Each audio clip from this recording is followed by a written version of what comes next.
Good evening. Good evening. Sorry for that hitch. Okay, so we get right on to it.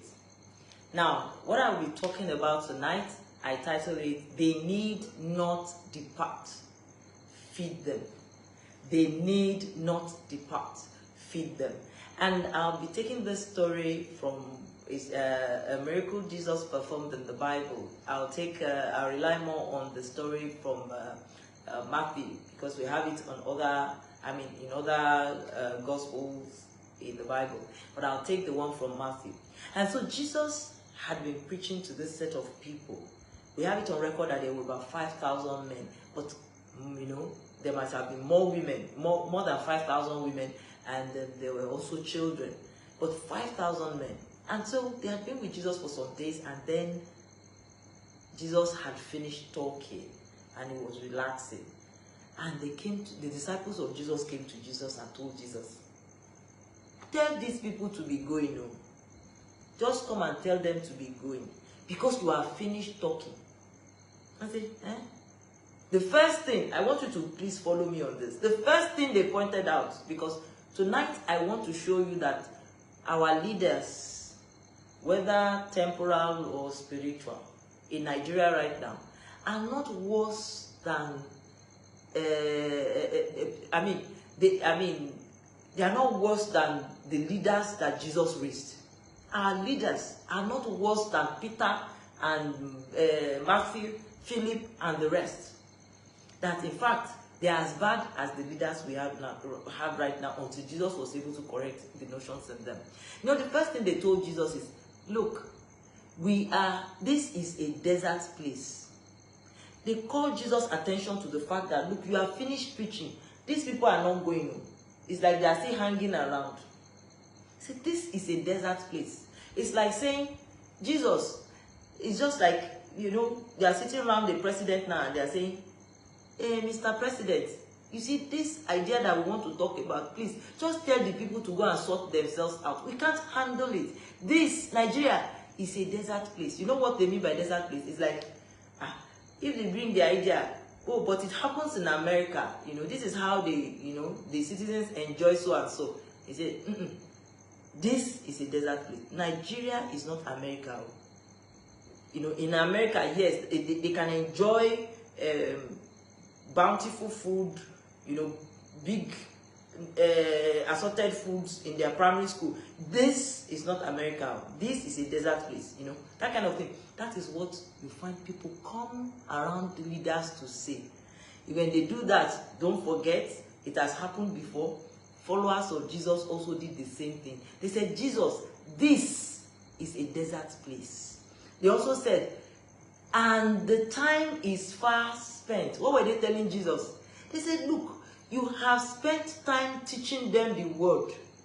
It's like telling a bishop, a general overseer, telling a governor, no, these things, nobody does it. There's a reason you can't take on this responsibility for all the people. See, you have given them subsidized feeding, subsidized education.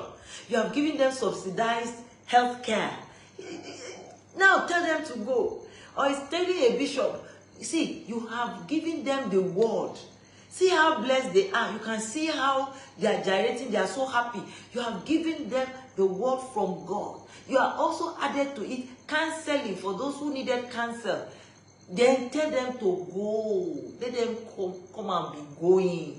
They will go and sort themselves out. This is a desert place. This is saying the church is not a place where you feed people. You give them the word. That is the feeding. They should even be grateful that you are giving them the word. Let them give back to you. You cannot do it. This is a desert place. And the next thing they said is, send them away. Instantly, all of them agreed that the crowd should be sent away. Why? Because there are too many. Don't waste your effort on them. Don't even try. In one of the synoptic gospels, it says, even if you have 1 billion naira I'm using it as an example now of what was said then. Even if you have this amount of money, or you have bread worth ₦1 billion, are you going to be able to feed 5,000 people? Please, just tell them to go away. And it's not just that to go away. These followers, as I'm saying, I said, the leaders we have right now, they are not worse than the, how do I say it? The ones that Jesus raised them, they are not better than the ones we have right now. I'm not just talking about the spiritual, even our politicians. The way they think is the way the ones that follow Jesus think. Or the thoughts. It's the same mentality. And they were standing before the Son of God who had power to do miracles, who they have seen, even, make wine to be available for people to just marry. Yes, they were telling him that people who have stayed with him for days, he should come and send them away. Because you have tried for them, you have given them food, spiritual food. Let them go into the villages and go and find for themselves what to eat. This is a problem that has been forever. And this is a problem that we still have now. Many do not have the capacity to imagine that provisions can be made for people. They cannot visualize that the majority can actually be comfortable, can be well provided for. And this is why we still continue to do things the same way we've been doing them before, because we can't look beyond poverty. In fact, if at all we look beyond poverty for our people, what we are seeing is, well, let's just give them something so that they can eat and have a little and get away. They are hustlers. Nigerians, they know how to take care of themselves. The leaders under Jesus had that to say to Jesus. And Jesus, not only did they say, send them away, not only did they say, let them go to the villages nearby. That means they have ideas about how they can actually help themselves. They also added to it that, look, let them go, and buy themselves victuals, and buy themselves provisions to settle themselves. Is it because they so much love Jesus, they don't want him to stress himself to do another miracle? They did not want him to do anything to suffer himself, or what? The important thing there that I see is that the capacity to imagine the people out of the problem they had, they just did not have.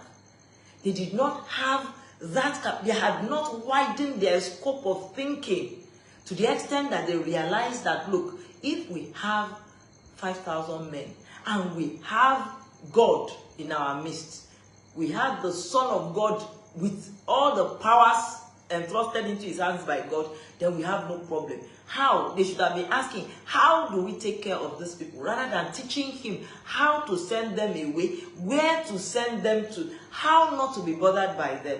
I am telling you, the leaders we have today are not worse than the ones that Jesus raised.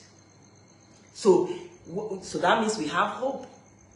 So what Jesus told them is where I am coming to. And that is what Jesus is telling, not just, political leaders. That is what he is telling any leader at all that has people under him.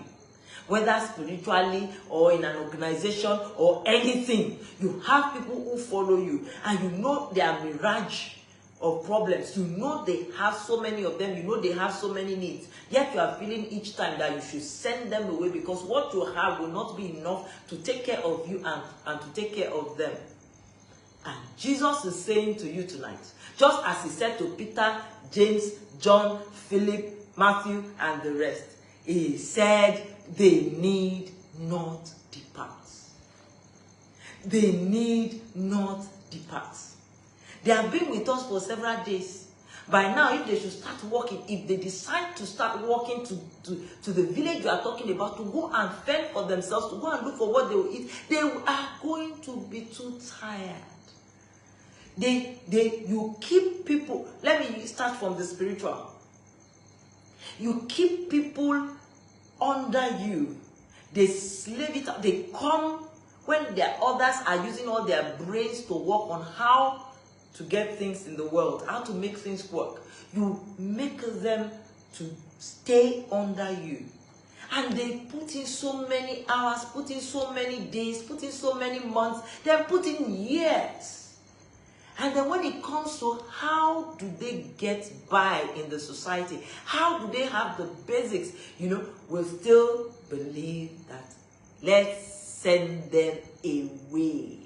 Let them go and fend for themselves. Let them go and think how to solve their problems. Because you have taught them the word, you are giving them the word, so they should give to themselves the rest. Jesus is saying to you tonight, the one who, don't look at another person, look at yourself. Irrespective of how few or how many the people that are under you are. Jesus is saying they need not depart. All you need to do is to present to him what you have. In fact, it may not even be what you have. It may not be something that directly belongs to you.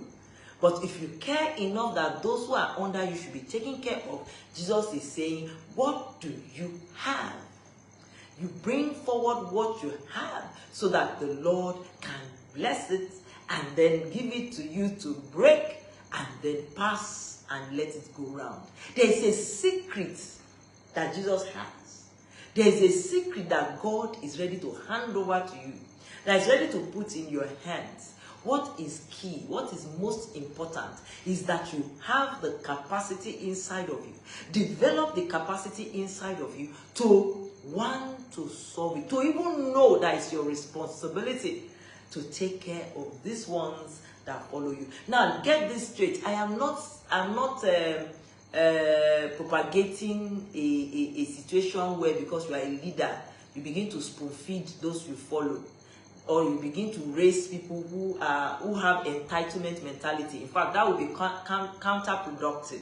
I'm also not asking for a society where the country, where from the villa, all they are thinking is how to hand us things as if it's a socialist community or nation. No, that's not what I'm propagating. Don't get me wrong. But I am saying that if America can have it, Nigeria can have it better. It's not because they have more resources. They have so, and it's not because we are too many, because they are much more than us. If America can have it, we can have it. If UK can have it, we can have it. Now, there is nothing, there is no good life that is out there that is too much to give to us. So, there is nothing that is out there that God considers that is too high to give Nigerians. Nigeria is not a desert place. Now, coming to a president, there are people who will surround a leader, whether surround the president, surround governors, surround a chairman of the local government, and when ideas are coming about how to take care of people, the first thing that comes to them is, let us send them away, that they may go and take care of themselves. Why?